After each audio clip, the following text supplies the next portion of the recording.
আসসালামু আলাইকুম রহমতুল্লাহি ওয়া বারাকাতুহু। আজকে আবারও নিয়ে আসছি আপনাদের একটি নতুন ক্ষুদ্র মৌমাছির ভিডিও নিয়ে। আজকে আপনাদেরকে বলবো একটি রহস্য কথা। আপনাদের অনেক সময় বক্সে প্রচুর পরিমাণ মাছি থাকার কারণেও কেন মধু হয় না। আসলে আপনারা অনেকেই জানেন না যে আপনার বক্সে মাছি জাগার কারণে কেন মধু হয় না। আপনার বক্সটা যখন ধরে নিচ্ছেন, বক্সে দিয়েছেন, তারপরে দেওয়ার বক্সের খোঁজখবর নেন নাই, বক্সটি খুলেন নাই, এবং খুলিলেও হয়তো আপনারা ফলো করেন নাই। আপনার বক্সটির দুধু নিচের জায়গাটার মধ্যে দুধু ভাইরাস তৈরি হয়ে যা। দেখেন আমার এই বক্সটির ভাইরাস তৈরি হয়ে গেছে, সেজন্য এই বক্সটির মধু হয় না এবং মাছিগুলা প্রচুর পরিমাণ আক্রমণ করে। এই আক্রমণের কারণ হলো যেহেতু ভাইরাস বক্সটি সঠিকভাবে কাজ করতে পারে না, ডিমগুলা নষ্ট করে ফেলে এবং ফিতাগুলা নষ্ট করে ফেলে। সেজন্য এই বক্সটি আপনি বাহির থেকে দেখলে বুঝবেন যে প্রচুর পরিমাণ কাজ করতেছে, আপনার বক্সটি তাড়াতাড়ি মধু হয়ে যাবে। কিন্তু না, যখন আপনার বক্সটির মধ্যে এরকম হবে, তাহলে আবর্জনা জমে যাবে। এই আবর্জনা থেকে আপনাদের ভাইরাস সৃষ্টি হবে। সেই ভাইরাস হয়ে গেলে পরে আর এই বক্সটি মধু সংগ্রহ করতে পারে না, কারণ এই ভাইরাসগুলা মধুগুলা চুষে নেয়। সেজন্য আপনাদেরকে বলবো, আপনারা দেখতে পাচ্ছেন আমি কিভাবে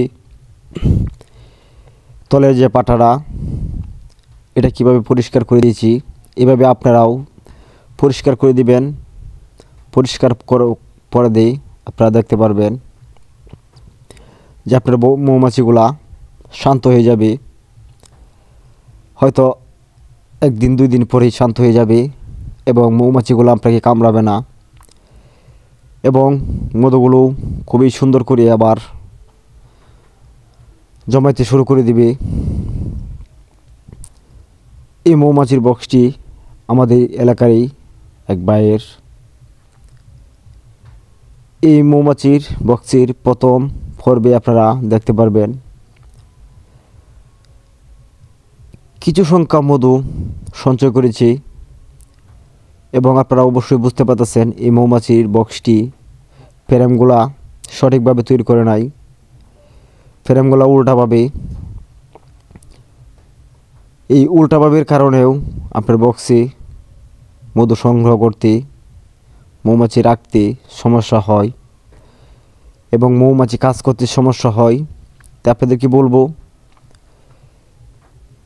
এভাবে বক্সটি না করে সঠিকভাবে বক্সটি করবেন।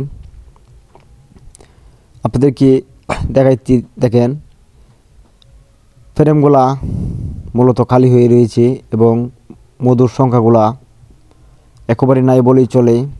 কিন্তু যে জায়গাটা প্যাকেটিং করেছি আমি সেই জায়গাটা খুলে এই মধুটা সংগ্রহ করে নিব। তার পরবর্তী দেখেন আপনারা এইভাবে মধুগুলো সংগ্রহ করতে পারবেন, এভাবে জাকি দিয়ে। এর পরবর্তী আবার মধু থোয়া শুরু করে দিবে। তারপরা এই বিষয়ে বিস্তারিত জানতে চাইলে অবশ্যই আমার এই চ্যানেলটি সাবস্ক্রাইব করে রাখতে পারেন। চ্যানেলটি সাবস্ক্রাইব করে রাখলে কি হবে, আমরা যখন নতুন একটি ভিডিও আপলোড দেব তখন আপনারা এই ভিডিওটার নোটিফিকেশন পেয়ে যাবেন এবং ভিডিওটা যখন আমরা টাইম সেট করব তখন আপনারা বুঝতে পারবেন যে ভিডিওটা কখন আপনারা দেখতে পারবেন। এবং সাবস্ক্রাইব করার কারণে আপনারা ভিডিওটা মুক্তি পাওয়ার আগেও আপনারা দেখতে পারবেন। সেজন্য বলবো অবশ্যই চ্যানেলটি সাবস্ক্রাইব করে একটি লাইক করতে ভুলবেন না, কারণ আমি আপনাদেরকে মৌমাছির সম্পর্কেই শুধু ভিডিও দিয়ে থাকি। সে বলে আজকে এ পর্যন্তই রইল। আপনারা 1 নম্বর পর্বটাও দেখে তারপর দিয়ে মৌমাছিগুলো পালতে শিখুন। সে বলে বিদায় নিলাম। আসসালামু আলাইকুম রহমতুল্লাহ।